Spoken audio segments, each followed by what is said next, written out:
अस्सलाम वालेकुम।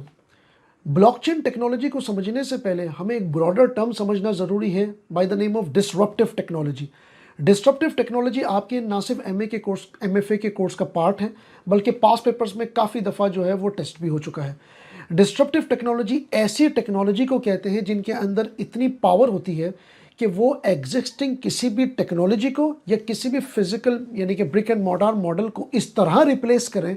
कि उसके पूरे के पूरे कस्टमर्स, ना सिर्फ कस्टमर्स बल्कि सप्लायर्स, बल्कि पूरी की पूरी इंडस्ट्री इस तरह एक पैराडाइम शिफ्ट आए कि लोग एग्जिस्टिंग टेक्नोलॉजी या एग्जिस्टिंग तौर तरीके को ऑब्सलीट समझने लगे और उस तौर तरीकों को छोड़ के नए टेक्नोलॉजी को ऑप्ट करना उनके लिए जो है वो मजबूरी बन जाए। तो एग्जिस्टिंग किसी भी प्रोसेस को, किसी भी मेथड को, किसी भी सिस्टम को, किसी भी टेक्नोलॉजी को या इवन किसी भी फिजिकल स्पेस को अगर कोई टेक्नोलॉजी रिप्लेस करने की इस तरह ताकत रखती है कि वो स्विप अवे कर दे, यानी कि उसका नाम और निशान, उसका ओरिजिन ही मिट जाए, ऐसी टेक्नोलॉजी को हम डिस्ट्रप्टिव टेक्नोलॉजी कहते हैं। ऐसी टेक्नोलॉजी के अंदर सिर्फ और सिर्फ ब्लॉकचेन टेक्नोलॉजी नहीं, बल्कि बहुत सारी ऐसी टेक्नोलॉजी आती हैं जिन्होंने पास्ट में के अंदर जो है वो ये काम किया भी है और कर भी रहे हैं। सितंबर 2024 और आपका मार्च 2024 और इससे पहले भी बहुत सारी अटेम्प्ट्स के अंदर ब्लॉकचेन टेक्नोलॉजी आपके पास पेपर्स के अंदर पूछी गई है। अगर मैं आपको एक बात कहूं तो एक बात दिमाग में रखिएगा कि डिसरप्टिव टेक्नोलॉजी सिर्फ और सिर्फ वो टेक्नोलॉजी होती है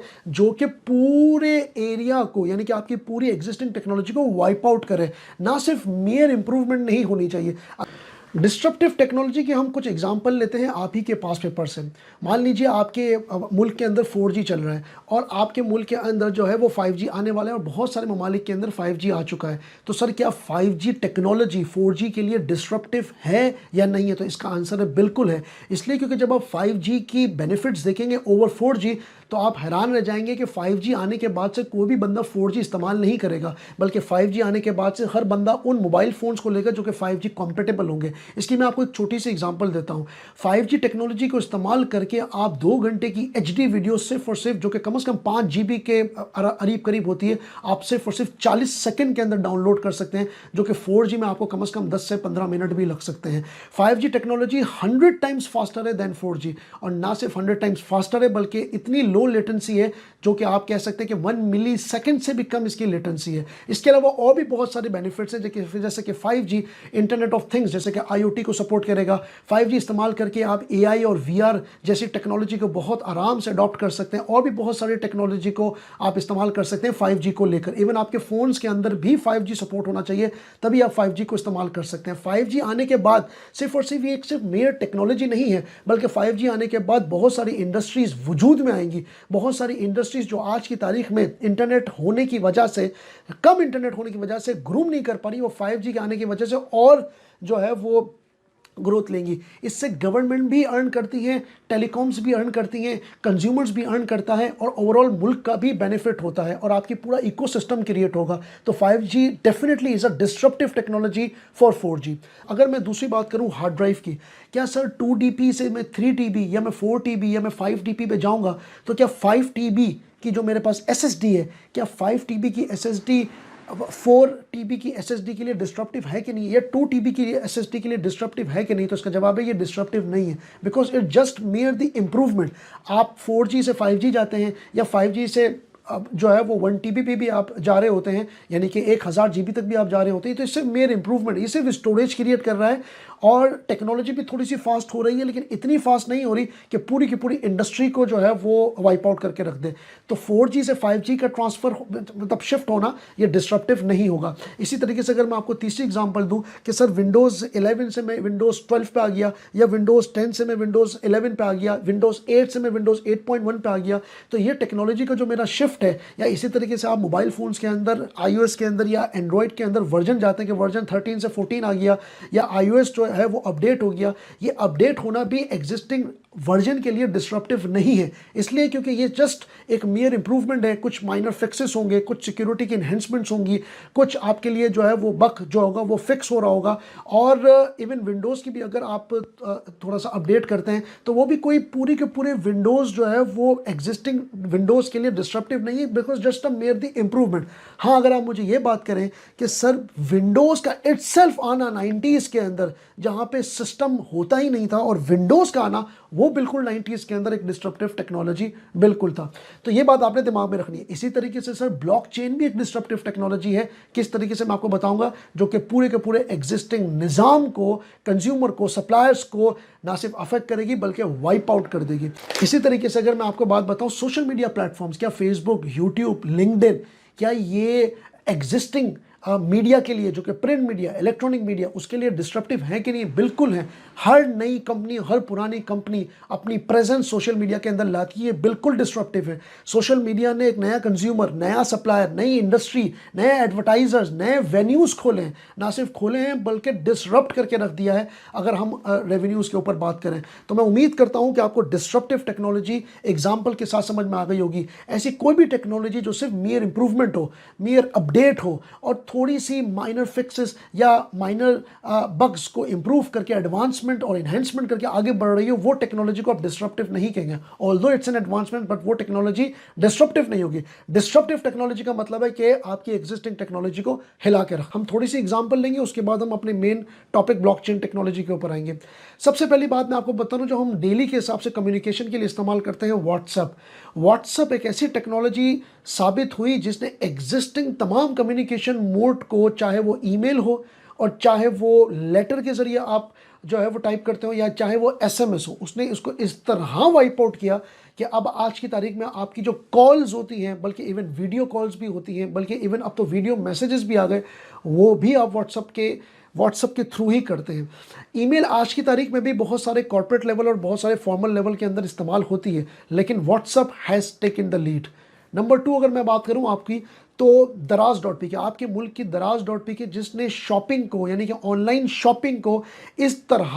ग्रोथ दी कि आपके जो existing physical brick and mortar model है, ना सिर्फ पाकिस्तान में बल्कि पूरी की पूरी दुनिया में, वो थोड़ा सा शेकअप हो गए और अपना एक ऑनलाइन विंग बनाने में मजबूर हो गए, क्योंकि दराज.pk ने बहरहाल एक डिस्ट्रप्टिव टेक्नोलॉजी साबित होने के साथ साथ एक पूरे का पूरा नया बिजनेस मॉडल दिया और उस बिजनेस मॉडल को टेक्नोलॉजी के साथ मर्ज करके पूरी एग्जिस्टिंग फिजिकल सुपर स्टोर्स को हिला के रख दिया। अगर मैं आपको तीसरी बात करूं, अपने ही मुल्क की ज़मीन.com ऐसी टेक्नोलॉजी और एक ऐसा बिजनेस मॉडल है जिसने ना सिर्फ एक नया बिजनेस मॉडल दिया बल्कि टेक्नोलॉजी के साथ साथ फिजिकल रियल एस्टेट बिजनेस को पूरी तरीके से शेकअप करके रख दिया। बल्कि अब आज की तारीख में पूरे का पूरा फिजिकल रियल एस्टेट ज़मीन.com के साथ रजिस्टर होने के लिए मजबूर हो गया in order to take the business. इसके अलावा अगर मैं आपसे बात करूं तो डाटा सेंटर्स, हमारे पास AWS यानी कि अमेजॉन वेब सर्विसेज के इस तरह के क्लाउड कंप्यूटिंग के डाटा सेंटर्स हैं क्लाउड लेवल के ऊपर, जिसने फिजिकल डाटा सेंटर्स को शेकअप कर दिया और अब आज की तारीख में लोग क्लाउड कंप्यूटिंग की तरफ मूव कर रहे हैं।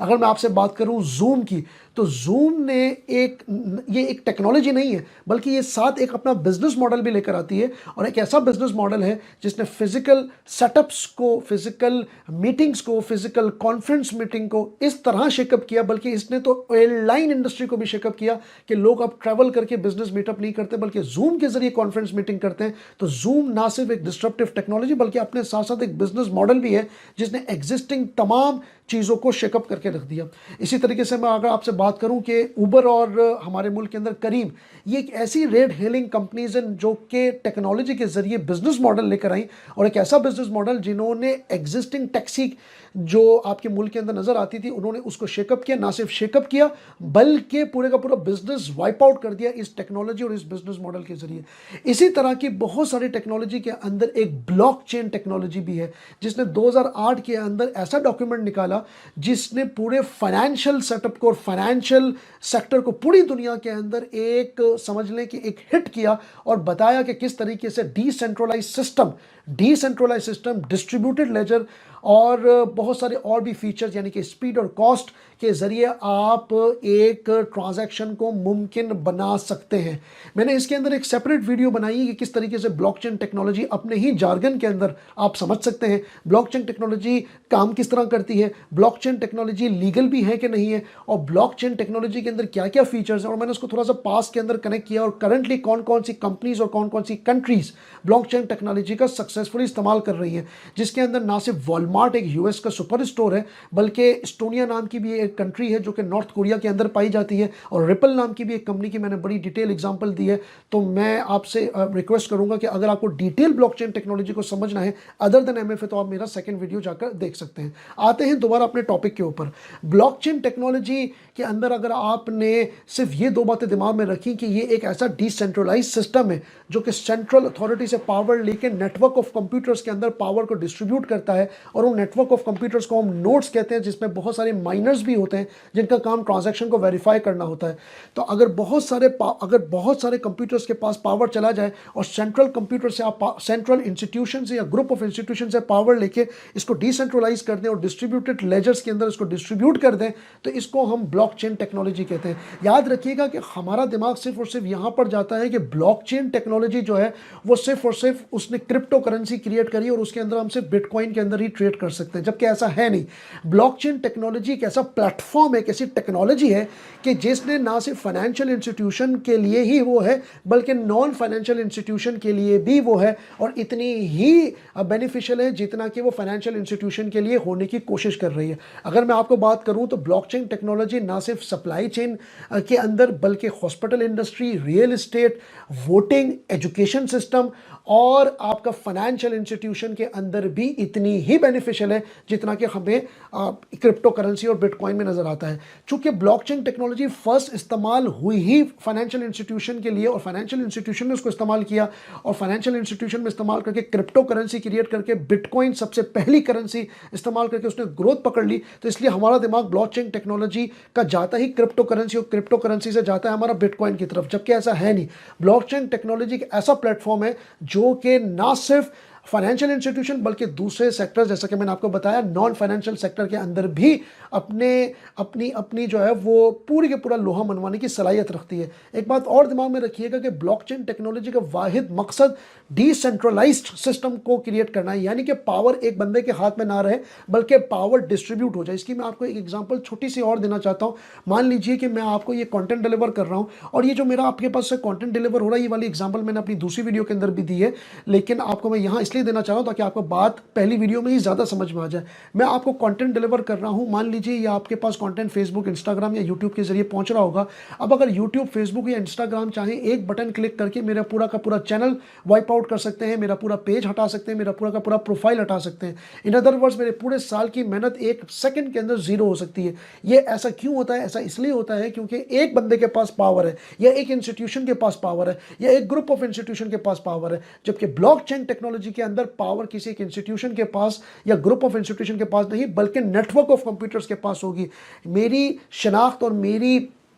जो प्राइवेसी है, या मेरे बारे में जो डिसीजन है, वो कोई एक इंस्टीट्यूशन या ग्रुप ऑफ इंस्टीट्यूशन नहीं, बल्कि एक नेटवर्क ऑफ कंप्यूटर्स ले रहे होते हैं। और एक बात और भी दिमाग में रखिएगा कि ब्लॉकचेन टेक्नोलॉजी को इस्तेमाल करके कोई भी डाटा टेम्पर नहीं हो सकता, क्योंकि कोई एक डाटा एक जगह पे होगा ही नहीं, डिसेंट्रलाइज्ड होगा, इसलिए कोई भी डाटा टेम्पर नहीं हो सकता। और अब आप इसको वोटिंग सिस्टम पे दिमाग पर रखकर सोचें, आप इसको ये सोचें कि ब्लॉकचेन टेक्नोलॉजी कहाँ कहाँ तहलका मचा सकती है, और क्यों इतना टाइम कंट्रीज लेती हैं इसको प्रॉपर तरीके से इंप्लीमेंट करने के लिए, क्योंकि इसके अंदर बहुत सारे ग्रे एरियाज भी हैं और इसके अंदर बहुत ज़्यादा ट्रांसपेरेंसी है। That's why the country and the company takes a lot of time to regulate this blockchain technology. मैं उम्मीद करता हूं कि आपको ये डिस्ट्रप्टिव टेक्नोलॉजी समझ आई होगी, और दूसरी वीडियो भी लाजमी देखिएगा, और नेक्स्ट वीडियो के अंदर इंशाल्लाह मैं इस तरह के और टॉपिक्स पे लाकर आपको जो है वो गाइड कर रहा हूँगा। टिल देन और till the next video, good take care of yourself.